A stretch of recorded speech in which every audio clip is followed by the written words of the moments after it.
Hello students, welcome back to my YouTube channel, The Genius Series. Dear students, in the previous lecture we have discussed about the what is wave, wave क्या है, wave की जो classification है वो भी discuss कर ली और उसके बेसिस पर जो इम्पोर्टेंट एमसीक्यूज थी, जो लॉजिकली डिस्क्रिप्शन थी वो हमने सारी डिस्कस कर ली है। अभी हम डिस्कस करते हैं प्रॉपर्टीज ऑफ वेव। वेव की कौन सी प्रॉपर्टीज होती हैं। हम तो ये बचपन से सुनते आते हैं कि प्रॉपर्टी ऑफ वेव। एक्चुअली ये है क्या, इसके पीछे क्या फिलोसॉफी है, क्या रीजनिंग है, what do you mean by this property, क्या प्रॉपर्टी की मीनिंग है, इनको समझते हैं।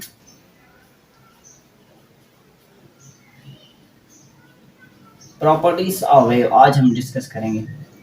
एक्चुअली इसका जो बैकग्राउंड है वो बैकग्राउंड ये है कि फर्स्टली ये इशू चल रहा था कि लाइट हमारे पास जो वेव है या पार्टिकल है, जो अभी हम डिस्कस कर रहे हैं वो तो वेव नेचर डिस्कस करते हैं। तो फर्स्टली ये इशू चल रहा था कि हमारे पास जो लाइट है आइदर ये वेव है या पार्टिकल नेचर में एग्जिस्ट करती है। सिंपली हम वेव को इस तरह शो करते हैं कि दिस इज अ वेव। एक ये थी, हम इसको कहते हैं this is a wave. Firstly ये इशू था कि हमारे पास जो लाइट होती है वो इस तरह होती है, पार्टिकल की तरह एग्जिस्ट करती है। दिस इज द पार्टिकल, ये पार्टिकल है, ये वेव कहते हैं। तो ये इशू चल रहा था कि लाइट हमारे पास कौन सी नेचर में एग्जिस्ट करती है, आइदर वो वेव है या पार्टिकल नेचर है। इसको हम कहते हैं this is wave nature and this is particle. ये इशू चल रहा था। तो अभी तक ये फाइनली डिसाइड नहीं हुआ है कि लाइट के पास कौन सी नेचर है, कि वेव नेचर है या पार्टिकल नेचर है। तो वेव नेचर को प्रूफ करने के लिए जो प्रोसेस होते हैं वो प्रोसेस आते हैं इनकी प्रॉपर्टीज में। मतलब प्रॉपर्टीज का ये मकसद है कि हम वो प्रोसेस पढ़ेंगे, वो मैकेनिज्म्स पढ़ेंगे जो प्रूफ करेंगे कि लाइट हमारे पास क्या है, लाइट हमारे पास वेव नेचर में एग्जिस्ट करती है। अगर आए पार्टिकल की तरफ, तो पार्टिकल नेचर भी लाइट एग्जिस्ट करती है, पार्टिकल नेचर भी लाइट के पास अवेलेबल है, वो भी फिनोमेना है, मगर वो आपके सिलेबस में अप टू मैट्रिक लेवल वो डिस्कस नहीं किए गए। जो लाइट को शो करते हैं पार्टिकल नेचर की तरह वो हमारे पास प्रोसेस होते हैं। एक होता है काउंटर इफेक्ट होता है, जस्ट मैं नेम मेंशन करता हूं। एक काउंटर इफेक्ट है, एक हमारे पास फोटो इलेक्ट्रिक इफेक्ट है, फोटो इलेक्ट्रिक इफेक्ट है, हमारे पास एक्सरे डायफ्रैक्शन है, और भी बहुत सारे मैकेनिज्म है जो शो करते हैं कि लाइट हमारे पास कौन सी नेचर में एग्जिस्ट करती है, पार्टिकल। तो ये इसकी प्रॉपर्टीज हैं एक्चुअली कि लाइट पार्टिकल भी नेचर में एग्जिस्ट करती है, मगर जो हमारे पास सिलेबस है उस सिलेबस में क्या है कि लाइट हमारे पास वेव नेचर में एग्जिस्ट करती है। तो जो वेव नेचर में लाइट एग्जिस्ट करती है तो वो कौन से फिनोमेना है, वो कौन से तरीके कार है जिनके बेस पर हम प्रूफ कर सकते हैं कि लाइट हमारे पास वेव नेचर में एग्जिस्ट करती है। तो हमारे पास वो प्रोसेस आते हैं। एक होता है हमारे पास रिफ्लेक्शन, एक आता है रिफ्लेक्शन, दूसरा आता है रिफ्रैक्शन, और तीसरा हमारे पास अवेलेबल है आपके सिलेबस के मुताबिक वो है डायफ्रैक्शन। और क्या है हमारे पास, डायफ्रैक्शन। ये तीन प्रोसेस मेंशन करते हैं कि लाइट हमारे पास किस नेचर में एग्जिस्ट करती है। This light exist in the wave nature. तो अभी हम जो डिस्कस करेंगे वो ये तीन फिनोमेना डिस्कस करेंगे। इनको डिस्कस करके हम कहते हैं these are properties of wave. ये वेव की प्रॉपर्टीज हैं जो शो करते हैं कि लाइट हमारे पास किस नेचर में एग्जिस्ट करती है, लाइट वेव नेचर में एग्जिस्ट करती है। इज इट क्लियर, समझ में आया? Once time going to repeat. हमने कहा कि इनिशियली ये इशू चल रहा था कि लाइट कौन सी नेचर में एग्जिस्ट करती है, लाइट वेव है या पार्टिकल है, ये इशू चल रहा था। तो इसका सोल्यूशन क्या आया कि किसी साइंटिस्ट ने कहा लाइट हमारे पास पार्टिकल नेचर है, किसी साइंटिस्ट ने कहा लाइट हमारे पास वेव नेचर है। जिसने कहा पार्टिकल नेचर है उसने प्रूफ दिया, और जिसने कहा वेव नेचर है उसने प्रूफ दिया। तो हम क्या कहें अब, लाइट कौन सी नेचर में एग्जिस्ट करती है? तो हम कहते हैं लाइट हमारे पास ड्यूअल नेचर में एग्जिस्ट करती है। जिसने कहा कि लाइट वेव नेचर में एग्जिस्ट करती है उसका मतलब ये है कि उसने उसकी कुछ प्रॉपर्टीज पढ़ी होगी, प्रॉपर्टीज प्रूफ की होंगी, जिसके बेस पर वो कहता है कि लाइट हमारे पास वेव नेचर में। तो जो प्रॉपर्टीज हैं वो क्या है, रिफ्लेक्शन, रिफ्रैक्शन एंड डायफ्रैक्शन। ये प्रॉपर्टीज हैं जो शो करती हैं कि लाइट हमारे पास किस नेचर में, लाइट हमारे पास वेव नेचर में। और ये प्रॉपर्टीज शो करती हैं कि लाइट हमारे पास किस नेचर में, पार्टिकल नेचर में। बल्कि आपके सिलेबस में जो है वो ये है जिनको हम कहते हैं प्रॉपर्टीज ऑफ वेव, जिनको हम कहते हैं properties of. So let's start. Firstly we have to discuss about the reflection के रिफ्लेक्शन क्या होती है। ओके गर्मी तो बहुत सारी ज्यादा है, मगर बीइंग अ टीचर आपके लिए ये सारा कुछ करना पड़ेगा, और मगर आपको भी जितना हो सके अपने स्टडी के साथ सीरियस होकर प्रॉपर वे स्टडी करें। Okay so let's start. What is reflection of light. ये इनके बेस्ट पर थोड़े एमसीक्यूज बता दूं। चलो ठीक है, एमसीक्यूज बता देता हूं इनके बेस्ट पर। Which are the following phenomena shows the particle nature of wave. Which are the following phenomena shows the particle nature of wave. कौन से फिनोमेना है जो particle nature of wave show करते हैं, sorry particle nature of light show करते हैं। Light की जो नेचर है वो पार्टिकल है, वो कौन से फिनोमेना है? ऑप्शन ए हमारे पास रिफ्लेक्शन, ऑप्शन बी है हमारे पास photo electric effect, option C है हमारे पास रिफ्रैक्शन, ऑप्शन डी है हमारे पास डायफ्रैक्शन। कौन सा फिनोमेना है? तो simply B option is correct one. Photo electric effect का है, काउंटर इफेक्ट का है, या आप एक्सेलर डायफ्रैक्शन का है, ये फिनोमेना शो करते हैं पार्टिकल नेचर को। अगर आपसे कहा जाए which of the following phenomena shows the wave nature of light, कौन से फिनोमेना हैं जो लाइट की वेव नेचर को शो करते हैं? Option A reflection, refraction, option D C diffraction, option D all of this. So D is correct one, all of this. So this diffraction shows the wave nature of light. ये phenomena show करते हैं light की wave nature को। अभी हम discuss करते हैं individually के रिफ्लेक्शन क्या है, रिफ्रैक्शन क्या है, देन आफ्टर डायफ्रैक्शन क्या है। Okay so firstly focus on the reflection क्या है।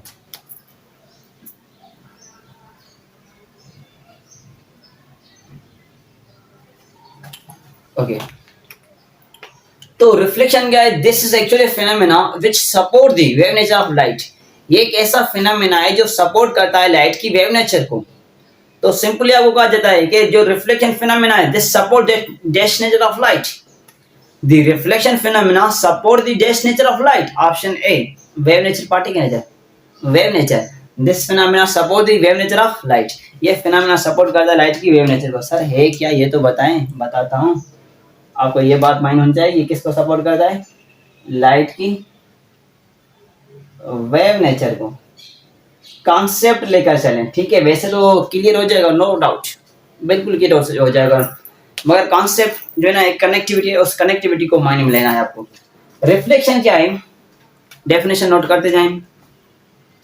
सच phenomena in which light bounce back into same medium by striking with third one medium.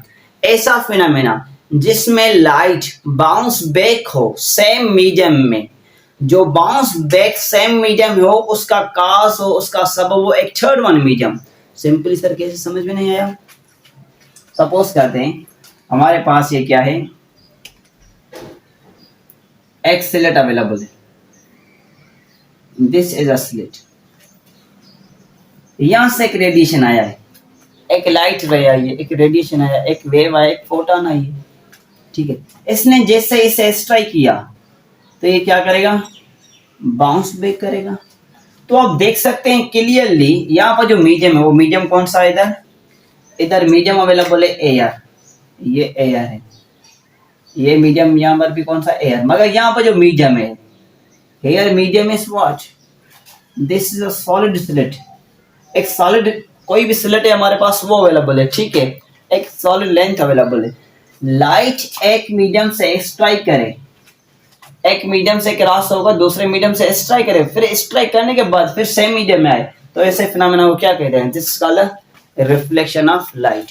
तो bounce backing of wave from one medium to another medium, bouncing back of wave from one medium to same medium by striking with third one medium. ऐसा phenomena जिसमें light bounce back करे same medium में by striking with third one medium, किसी अगर other medium के साथ strike करके वो सेम मीडियम में आए, तो उसको क्या कहते हैं? रिफ्लेक्शन ऑफ लाइट कहते हैं।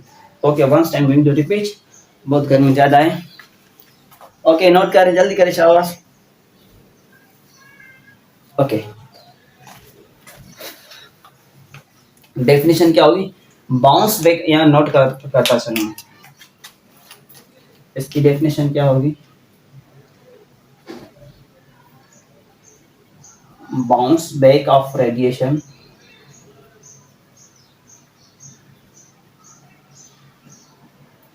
into same medium into same medium by striking with any other medium.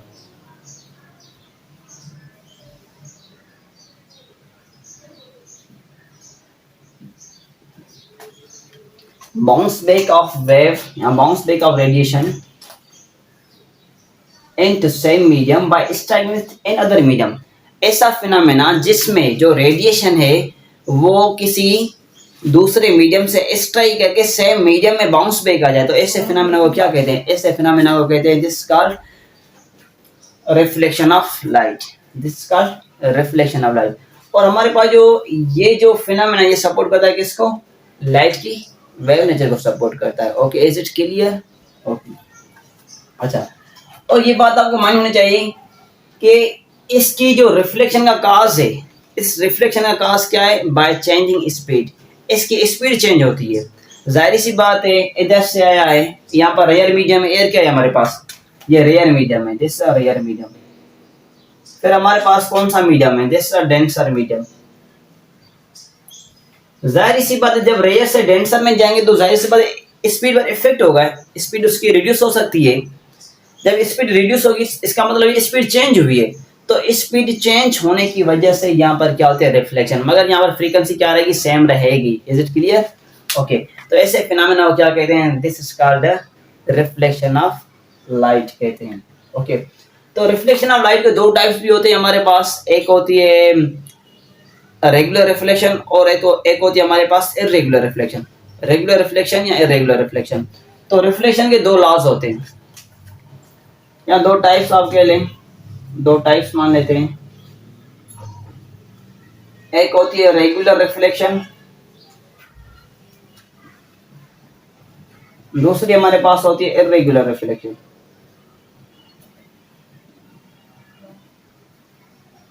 एक होती है रेगुलर रिफ्लेक्शन, दूसरी होती है इर्रेगुलर रिफ्लेक्शन. रेगुलर रिफ्लेक्शन में क्या होता है? इस रे को हम कहते हैं, एक पॉइंट पता फिर ताकि ये क्लियर हो जाएंगे. ये क्या होते हैं? इसको कहते हैं this called incident ray. This called incident ray. और इसको हम कहते हैं this is a reflected ray. ये क्या है हमारे पास? ये एक रिफ्लेक्टेड रे है. ओके, तो ऐसी रिफ्लेक्शन, ऐसी बाउंस बैकिंग जिसमें angle of incident must be equal to angle of reflected ray, that phenomena said to be regular reflection. ऐसा फिनोमेना जिसमें इंसिडेंट एंगल की जो एंगल है वो बराबर हो एंगल ऑफ रिफ्लेक्टेड रे की, तो उसी फिनोमेना को कहते हैं रेगुलर रिफ्लेक्शन. ऐसा फिनोमेना जिसमें angle of incident ray is equal to angle of reflected रे.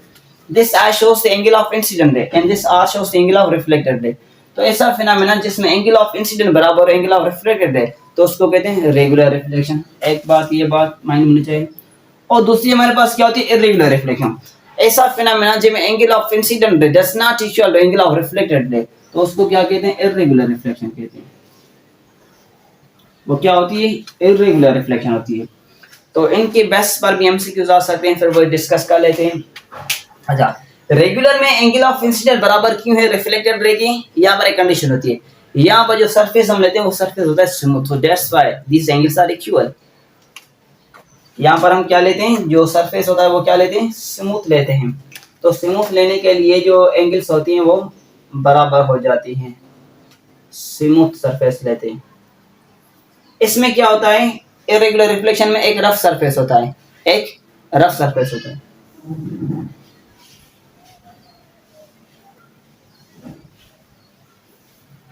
ओके, तो ये हमारे पास हो गई, अभी क्लियर हो चुकी है रिफ्लेक्शन. तो इसकी बेस पर मैं आपको एमसीक्यूज बताता चलूं. Then after we are going to discuss what is refraction. Refraction क्या है? Okay, then after we will discuss about the what is diffraction, के डायफ्रैक्शन क्या होती है. तो एमसीक्यूज किस तरह आ सकते हैं? सच phenomena in which a incident ray is incoming and striking with a medium, yeah, striking with any surface and bounce back into same medium that phenomenon is said to be what? Option A reflection, refraction, diffraction. तो क्या कहेंगे कि ऐसा phenomena है जिसमें जो incident ray फिर वो बाउंस बैक होता है सेम मीडियम में, उसको क्या कहते हैं, रिफ्लेक्शन कहते हैं। सपोज कर मैं आपको ये एग्जांपल देता चलूं, ये हमारे पास एक लाइटर है, ये क्या है, हमारे पास एक लाइटर अवेलेबल है। लाइटर के यहाँ लेजर कहते हैं, लेजर ऐसा रहेगा। ये हमारे पास लेजर है, यहाँ सामने क्या एक मिरर लगा हुआ है, क्या है, मिरर। हमने इस रे को इस लेजर से इस रे को इमेज किया है। जब हम इस रे लेजर के थ्रू इस रे को इमेज करते हैं, जब ये स्ट्राइक करेगा मिरर के साथ, तो क्या होगा कि हमारे पास यहाँ पर थोड़ी सी फोकस चाहिए। यहाँ पर क्या होगा, एक रेडिएशन निकला है। इस रेडिएशन की जो ड्यूरेशन है वो किस में से, एक मीडियम है, वो मीडियम हमारे पास एयर है।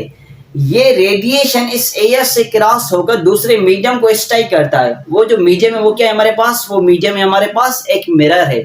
फिर क्या होता है, वहां से वो रिफ्लेक्ट बैक होता है। रिफ्लेक्ट बैक किधर होगा, वो होगा सेम मीडियम। वो मीडियम कौन सा, एयर है। मतलब कि जो इनकमिंग मीडियम था, जिस मीडियम से ये रे जा रहा था, वो कौन सा था, वो हमारे पास एयर था। फिर जो बाउंस बैक हुआ है वो फिर भी किस में हुआ है, फिर भी सेम मीडियम एयर में हुआ है। तो इस फिनोमेना को क्या कहते हैं, इस फिनोमेना को कहते हैं this colour reflection of light. Okay, is it clear. तो ये जो फिनोमेना ये सपोर्ट करता है लाइट की वेव नेचर को। अभी हम डिस्कस करते हैं कि डायफ्रैक्शन क्या होती है, व्हाट इज डायफ्रैक्शन, ये नोट कर लें। ओके, अभी हम डिस्कस करते हैं कि हमारे पास डायफ्रैक्शन क्या होती है। डायफ्रैक्शन किस फिनोमेना को कहते हैं, किस मैकेनिज्म को कहते हैं। ओके, रिमूव कर लो।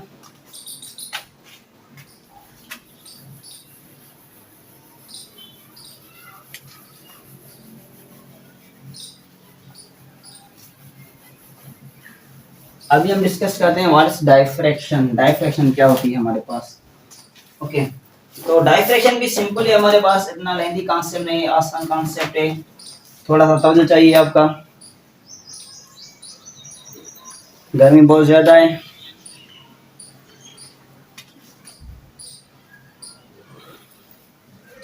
अभी हमारे पास diffraction, diffraction is actually such phenomena which support the wave nature of light. ये भी एक ऐसा फिनोमेना जो लाइट की वेव नेचर को सपोर्ट करता है। जैसे मैंने आपको पहले बताया कि पहले इशू ये चल रहा था कि लाइट वेव है या पार्टिकल है। जो पार्टिकल कह रहे थे उन्होंने भी प्रूफ दिया कि लाइट पार्टिकल है, जो कह रहे थे लाइट वेव है उन्होंने भी प्रूफ दिया। तो लाइट को दोनों नेचर्स हैं, तो हम कहते हैं लाइट ड्यूअल नेचर है। और जो हमारे पास फिनोमेनास थे वो ये अवेलेबल है, एक रिफ्लेक्शन और रिफ्रैक्शन और दूसरा डायफ्रैक्शन। ये तीन फिनोमेना सपोर्ट करते हैं लाइट की वेव नेचर को। और ये फिनोमेना है काउंटर इफेक्ट है, फोटो इलेक्ट्रिक इफेक्ट है, एक्सरे डायफ्रैक्शन है, यहाँ पेयर प्रोडक्शन होता है या इनहेलेशन ऑफ मैटर होता है। ये प्रोसेस सपोर्ट करते हैं लाइट की पार्टी के नेचर को और ये सपोर्ट करते हैं लाइट की वेव नेचर को। तो डायफ्रैक्शन लाइट की किस नेचर को सपोर्ट कर रहा है, इस पे एमसीक्यूज आ सकता है। This phenomena supports the dash nature of light, wave या पार्टिकल। तो सिंपली आप क्या कहेंगे, wave. Yes, you are right, this support the wave nature of light. पसीना इतना आ चुका है कि इसका ये ढक्कन भी नहीं खुलता। ये सपोर्ट कर रहा है लाइट की वेव नेचर को। ये फिनोमेना क्या है, इसकी डेफिनेशन आप वीडियो को पास करके अपने कॉपी पर नोट कर लेंगे, ठीक है। The bending phenomena of light near to obstacle, the bending phenomena of light near to obstacle that is called diffraction. ऐसा फिनोमेना जिसमें लाइट ऑब्स्टेकल के करीब अपनी बेंडिंग का प्रोसेस कंटिन्यू करे, तो उस फिनोमेना को क्या कहते हैं, उसको कहते हैं डायफ्रैक्शन। सर समझ में नहीं है यार, डायग्रामेटिकली समझाएं। चलो ठीक है, सपोज करें हमारे पास एक वाटर है, एक वाटर नहीं है मगर ये एक वाटर है। ये क्या है, हमारे पास वाटर है। हमने क्या किया है, एक लॉन्ग स्ट्रेट लाइन को ले लिया है, इसके नजदीक रख लिया, ठीक है। इसकी नेचर क्या है, जो हमने ये रॉड ली है, ये जो रॉड है या जो लेंथ आप या जो भी नाम दे दें, इसमें एक गैप है। क्या है, इसमें एक ये नैरो गैप है, इसको हम कहते हैं गैप। इसमें एक गैप है। जब ये वाटर वेव्स जा रही थी, हमने क्या किया, इनके बीच में एक रॉड रख ली है। मतलब ये कि हमने इसको ब्लॉक कर दिया, जो वाटर है वो सारा ब्लॉक कर लिया है। और जो जिस चीज से ब्लॉक किया है उसमें एक छोटा सा सुराख है, ये गैप है। तो आप देखेंगे कि जब पानी इस स्लिट से क्रॉस करेगा, इस गैप से पानी क्रॉस करेगा, तो पानी की ये जो पैटर्न है, ये पैटर्न पानी की चेंज हो जाएगी। चेंज किस तरह हो जाएगी? इस तरह हो जाएगी। आपको ऐसा फील होगा कि यहाँ पर जो है ना वेव फ्रंट बन रहे हैं, ठीक है, इस तरह कुछ होगा। ये पानी इस तरह जा रहा था, जबकि स्लिट से जाहिर सी बात है क्रॉस होगा, तो इस तरह क्रॉस होगा ना, इस तरह क्रॉस होता जाएगा, ये वेव फ्रंट बनाता जाएगा। तो ऐसा फिनोमेना जिसमें लाइट बेंड हो near an obstacle, that phenomena is said to be diffraction. उस फिनोमेना को क्या कहते हैं? डायफ्रैक्शन कहते हैं। आपके बुक में ये एग्जांपल दिया गया है कि हमारे पास एक वाटर है, उस वाटर के हमने दरमियान में क्या रख लिए? एक रॉड रख ली है। उस रॉड में क्या है? उसमें एक गैप है छोटी सी। जब उसको हम इस वाटर के बीच में रख लेते हैं, तो जहां से जो पानी क्रॉस करेगा वो जस्ट लाइक वेव फ्रंट्स की सूरत में जाएगा, इस तरह जाएगा। जिस तरह मैंने ये पैटर्न्स मेंशन किए हैं, ये पैटर्न है इसके पानी के, पानी इस तरह जाएगा, ठीक है। तो इस फिनोमेना को क्या कहते हैं? This phenomena is said to be diffraction. ये फिनोमेना डायफ्रैक्शन कहलाता है। तो आपको ये बात माइंड होनी चाहिए, ये तभी वैलिड हो सकता है, this can valid only in such case, only in single one case, when the size of slit, the size of this gap must be equal to the wavelength of water, wavelength of wave. हमारे पास ये diffraction तभी possible हो सकता है, keep in mind, MCQ से आएगा, ये नहीं आएगा। ये तभी पॉसिबल हो सकता है डायफ्रैक्शन फिनोमेना जब इस गैप की जो वेवलेंथ है, या जो इसकी लेंथ है, इसकी जो साइज है, इसकी जो साइज है, इस गैप की जो साइज है, ये साइज इक्वल हो वेवलेंथ ऑफ दीज वेव्स। इसी केस में ये डायफ्रैक्शन फिनोमेना पॉसिबल हो सकता है जब इस गैप की साइज इक्वल हो वेवलेंथ ऑफ वेव। ये पॉइंट्स मैं लिखता हूं, gap size must be equal to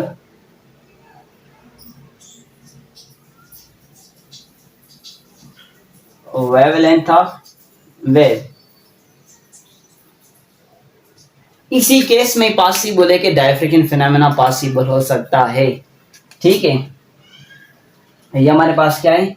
ये है डायफ्रैक्शन, ओके। ये डायफ्रैक्शन का फिनोमेना हो गया। तो इस पर भी सिंपल आपको डेफिनेशन बता कर कह सकता है कि सिलेक्ट करें कौन सा फिनोमेना है।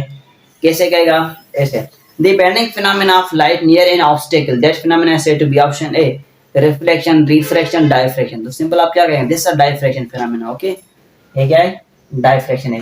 तो डायफ्रैक्शन में कौन सी कंडीशंस हो सकती है? The size of this gap is greater than the wavelength of this wave. यहाँ मैं लिखता हूँ, at what conditions diffraction phenomena is possible, या at what condition diffraction phenomena can be conducted।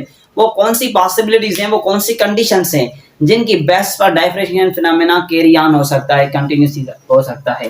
Option A, size of gap is greater than wavelength of wave. ये जो water wave जा रही है या कोई भी वेव है, उसकी साइज या उसकी वेवलेंथ से ज्यादा हो उसकी gap. Option B, option B हमारे पास ये है, the size of gap is less than, the size of gap is less than wavelength of wave.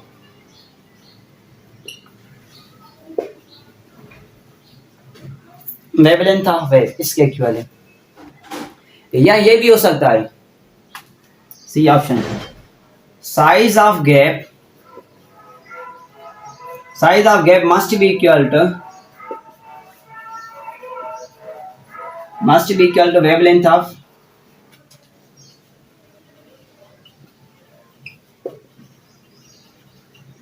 Wave. जो इस गैप की साइज है इसके वेवलेंथ के, वेव की वेवलेंथ के इक्वल हो, तभी ये पॉसिबल है। या D option, none of this. तो कौन सा ऑप्शन करेक्ट है? और श्योरली सी ऑप्शन करेक्ट है, सी इज करेक्ट वन। ये तभी फिनोमेना पॉसिबल है जब इस गैप की size equal wavelength of this wave, wave की वेवलेंथ क्या इसकी साइज जब इक्वल होगी तो उसी केस में हमारे पास ये डायफ्रेक्शन फिनोमेना पॉसिबल हो सकता है। Is it clear? If anybody has any question you can ask me, you can comment me. Now we are discussing about the refraction phenomena. Refraction हमने डिस्कस नहीं किया है, वो डिस्कस करते हैं। ठीक है, ये रिमूव कर लेता हूं। रिफ्रैक्शन में सिंपल फिनोमेना है bending of light from one medium to another medium, from rare medium to denser medium. That phenomena is said to be reflection of light. Suppose करें किस तरह,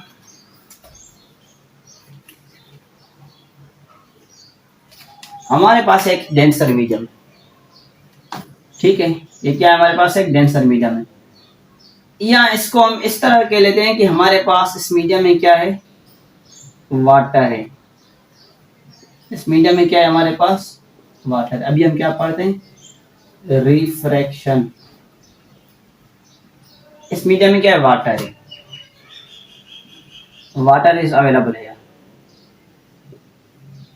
ओके, ऊपर क्या है, एयर है, ठीक है। सपोज करें एक रेडिएशन आ रहा है, एक रेडिएशन जैसे इसको स्ट्राइक करेगा तो जाहिर सी बात है इसकी स्पीड चेंज होगी। स्पीड चेंज होने की वजह से यह भी पॉसिबल इसका डायरेक्शन चेंज हो, क्योंकि रेयर से डेंसर में आता है। एयर हमारे पास क्या है, दिस रेयर मीडियम, इसकी डेंसिटी क्या है, लो है, और वाटर है हमारे पास, ये हमारे पास डेंसर मीडियम है।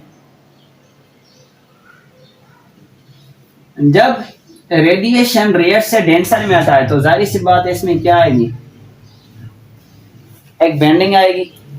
तो bending phenomena of light from rare medium to denser medium, that phenomena is said to be refraction of light. ये क्या कहलाता है, this is called the refraction of light. इसको हम कहते हैं लाइट की ये रिफ्रैक्शन है। Okay, now we have to focus on that point. This refraction depends upon refractive index of this slab और ग्लास या दिस वाटर। ये जो रिफ्रैक्शन फिनोमेना है ये डिपेंड करता है इसकी नेचर पर कि यहाँ पर कौन सा मीडियम है। यहाँ पर वाटर है तो इसकी रिफ्रैक्टिव इंडेक्स अलग है। अगर यहाँ पर ऑयल होगा, ऑयल लेते हैं तो इसकी जगह पर जो रिफ्रैक्शन फिनोमेना है वो और कुछ अलग होगा। अगर हम कोई सॉलिड चीज लेते हैं जस्ट लाइक मिरर, तो उसमें कुछ अलग तरह के फिनोमेना हो सकते हैं, ठीक है। तो refraction phenomena is also dependent of refractive index. ये किस पर डिपेंड करता है, रिफ्रैक्टिव इंडेक्स पर डिपेंडेंट है, या जिसको हम कहते हैं ऑप्टिकल डेंसिटीज। किस पर डिपेंडेंट है, ऑप्टिकल डेंसिटीज पर डिपेंडेंट है, ठीक है। ये एमसीक्यूज आ सकते हैं टेस्ट में, नहीं हो तो इनकी बेसिस पर हमारे पास ये रिफ्रैक्शन फिनोमेना डिपेंडेंट है। तो इसकी डेफिनेशन क्या बनी, the bending phenomena of light from rare medium to denser medium, that is called refraction of light. इसको क्या कहते हैं, रिफ्रैक्शन ऑफ लाइट कहते हैं। अभी हम लास्ट वन जो टॉपिक है वो थोड़ी सी डिस्कस कर लें, then after will complete this video lecture. फिर हम इस वीडियो लेक्चर को एंड कर लेंगे, ठीक है। अब क्या है हमारे पास, अभी हमारे पास वेव स्पीड के, वेव स्पीड क्या है, ये जिस मोशन में वेव्स जा रहे हैं दिस एक्चुअली वेव स्पीड, इसी को हम वेव स्पीड कहते हैं। और क्या होता है, फिर भी इसकी जो थोड़ी सी छोटी सी डेरिवेशन है वो कर लेते हैं, ठीक है। इसको मैं रिमूव कर देता हूँ इस सेक्शन को, ताकि मैं इधर ही उसको प्रॉपर वैसे मेंशन कर दूँ।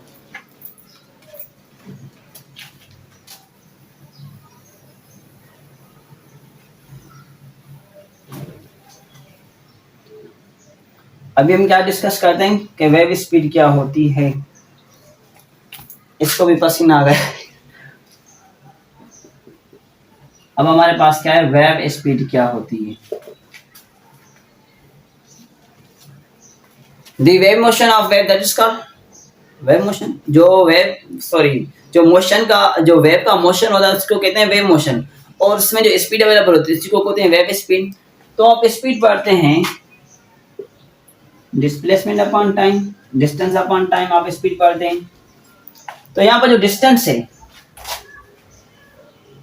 यहाँ पर जो डिस्टेंस है वेव का, वो डिस्टेंस हम शो करते हैं actually in terms of lambda, lambda की सूरत में लिखते हैं।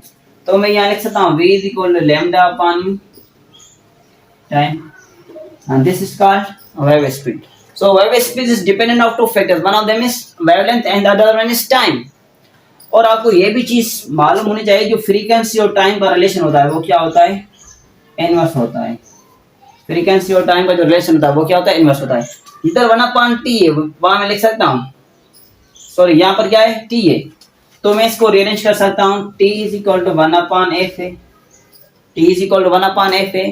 तो इस t की जगह पर मैं वैल्यू पुट कर सकता हूँ 1/f, ये सर आप पुट कर सकते हैं, तो आप पुट कर लें v is equal to lambda upon में t का वैल्यू क्या है हमारे पास 1/f है।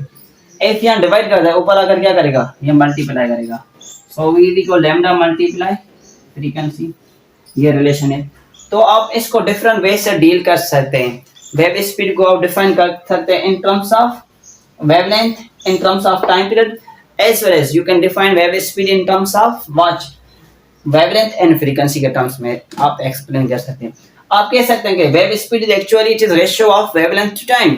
वेवलेंथ और टाइम का जो रेशियो होता है वो बराबर किसका होता है, वेव स्पीड के इक्वल होता है।